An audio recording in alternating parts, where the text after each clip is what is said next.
Hen eject sperm if they don't like the male chicken. Yes, female chickens can actively eject the sperm of roosters they do not prefer after mating. How cloacal ejection works. The process: hens use a behavior called cloacal ejection to forcefully expel unwanted semen from their reproductive tract. The amount. Studies show a hen can jettison up to 80% of the sperm deposited during an average ejection. Targeting low-status males. Hens are much more likely to reject sperm from lower-ranking, subordinate roosters than from high-status, dominant flock leaders. Post-mating control. This ability gives females control over reproduction, allowing them to choose strong genetic fathers for their chicks even if a mating was forced. Why hens do it? Sexual selection. Hens use this mechanism to override forced matings by undesirable males.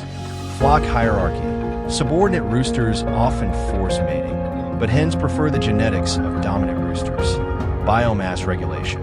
If a hen is mated multiple times in a short period, she can dump excess semen to prevent waste of reproductive resources.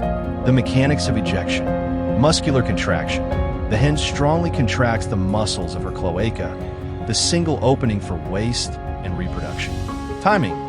Ejection typically happens within seconds to a few minutes after the rooster dismounts. Efficiency.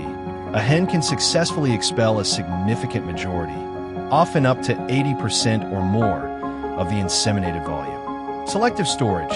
If the male is dominant, the hen will instead relax her muscles, allowing the sperm to travel up to her sperm storage tubules, SSTs, where it can remain viable for up to several weeks. The evolutionary impact. Female autonomy. In bird species where males are physically larger and can force copulation, cloacal ejection acts as a powerful counter-strategy for female choice. Genetics. It ensures that the flock's strongest, most capable roosters father the next generation of chicks, even if lower-ranking roosters mate more frequently.